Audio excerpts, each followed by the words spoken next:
Hello साथीहरू, welcome to the world cup match prediction round of 16। अब आज यसमा चाहिँ राति 2:45मा प्याराग्वे भर्सेस फ्रान्सको गेम छ होइन।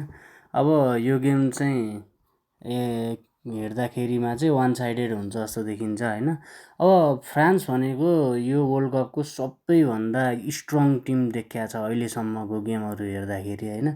अनि प्याराग्वे चाहिँ कस्तो भने अलिकति अर्गनाइज डिफेन्स भएको, फिजिकल फुटबल खेल्ने होइन।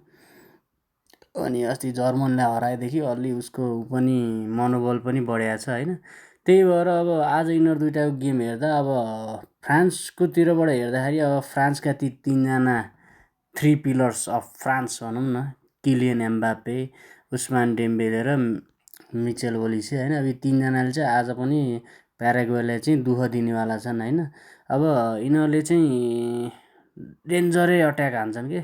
अनि त्यो हेरिराख्दाखेरि प्याराग्वेमा पनि जस अट्याक राम्रै अट्याक गर्ने, ड्रिब्लिङ राम्रो भएका होइन। अनि क्रिएटिभ प्लेयरहरू छन् जस्तै मिगुएल अल्माइरन, अनि त्यसपछि जुलियो इन्सिस्को होइन। अनि त्यसपछि गुस्ताभो गोमेज भन्ने छन्। यी तिनजनाले चाहिँ अलिकति राम्रो इफेक्ट देखाउन सक्छन्। तर आजको ओभरअल गेममा चाहिँ अब फ्रान्सले चाहिँ अट्याकिङमा मात्रै फोकस नगरेर अलिकति डिफेन्सिभ पनि खेल्छ जस्तो लाग्छ मलाई। त्यही भएर अहिलेसम्म फ्रान्सले 3 गोल 4 गोल हानिरहेको थियो भने आज चाहिँ फ्रान्सले चाहिँ 2 गोल मात्रै हान्छ जस्तो लागिरहेको मलाई। त्यही भएर यो गेमको करेक्ट स्कोर चाहिँ 2-0 हो। प्याराग्वेले चाहिँ गोल हान्न सक्दैन होइन। 2-0 हो। अनि फ्रान्सले इजी जित्छ आज प्याराग्वेलाई।